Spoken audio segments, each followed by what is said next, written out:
নামে kangaroo code বসিয়ে প্রহসন করছে। আমরা গুড়িয়ে দেব এবং এর বিরুদ্ধে আমাদের প্রতিরোধ চলবে।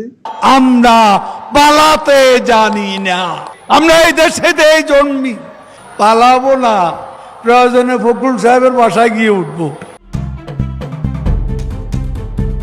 বাংলাদেশের রাজনৈতিক প্রেক্ষাপটে এক যুগান্তকারী নতুন পর্বের সূচনা হয়েছিল ২০২৪ সালের ৫ই আগস্ট। দীর্ঘদিন ক্ষমতায় থাকা আওয়ামী লীগ সরকারের পতনের মধ্য দিয়ে দেশের রাজনীতিতে এক অভূতপূর্ব পরিবর্তন ঘটে। নতুন সরকার গঠনের পরপরই আওয়ামী লীগের কেন্দ্রীয় নেতাদের অনেকে আত্মগোপনে চলে যান। তাদের মধ্যে সবচেয়ে আলোচিত মুখ ছিলেন দলের সাধারণ সম্পাদক ওবায়দুল কাদের। টানা ১০ মাস বড় অন্তর জ্বালা। তবে এবার এতদিন পর চলমান রাজনৈতিক উত্তাপের মাঝেই হঠাৎ করে সামাজিক যোগাযোগ মাধ্যমে একটি ভিডিও ভাইরাল হয়, যেখানে ওবায়দুল কাদের দেশের বর্তমান রাজনৈতিক বাস্তবতা এবং আসন্ন নির্বাচন প্রসঙ্গে খোলামেলা বক্তব্য দেন। ভাইরাল ভিডিওটি শেয়ার করেন বর্তমানে নিষিদ্ধ ছাত্রলীগের সাবেক সাধারণ সম্পাদক সিদ্দিকী নাজমুল আলম। নিজের ওই পোস্টে তিনি লিখেন, দীর্ঘ ১০ মাস পর প্রকাশ্যে এলেন দলের সাধারণ সম্পাদক। ছাত্রলীগকে বলতে চাই, আমি তোমাদের কাছে স্মার্ট বাংলা। এদিকে ভিডিও বার্তায় ওবায়দুল কাদের স্পষ্ট ভাষায় বলেন, আওয়ামী লীগকে বাদ দিয়ে বাংলাদেশে কোনো বিশ্বাসযোগ্য, গ্রহণযোগ্য বা নিরপেক্ষ নির্বাচন হতে পারে না। এছাড়া বর্তমান অন্তর্বর্তী সরকারকে উদ্দেশ্য করে তিনি বলেন, তারা আদৌ নির্বাচন দেবে কিনা সে ব্যাপারে তিনি যথেষ্ট সন্দিহান।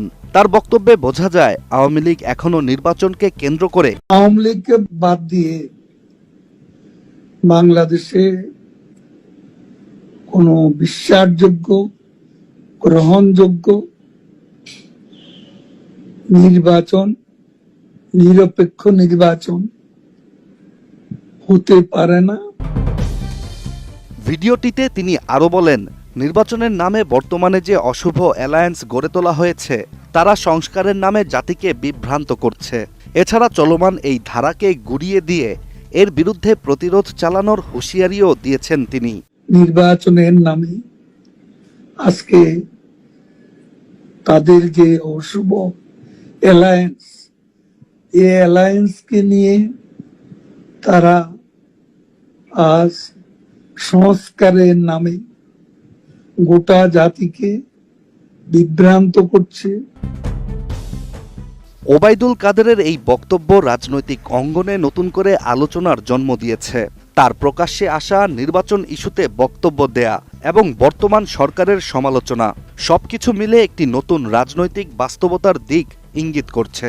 আওয়ামী লীগকে বাদ দিয়ে বাংলাদেশে কোনো বিশ্বাসযোগ্য, গ্রহণযোগ্য নির্বাচন, নিরপেক্ষ নির্বাচন হতে পারে না। তবে দীর্ঘ আত্মগোপনের পর ওবায়দুল কাদেরের এই বার্তা শুধু দলের জন্য নয়, দেশের রাজনীতির দিক পরিবর্তনের সম্ভাবনাও তৈরি করছে। তার এই বার্তার মধ্য দিয়ে হয়তো আগামী নির্বাচনের আগে একটি নতুন রাজনৈতিক মেরুকরণ শুরু হতে পারে, যেখানে আওয়ামী লীগ আবার নিজের অবস্থান পুনর্গঠনের চেষ্টা করবে। এখন দেখার বিষয় সরকারের পক্ষ থেকে এর প্রতিক্রিয়া কি আসে।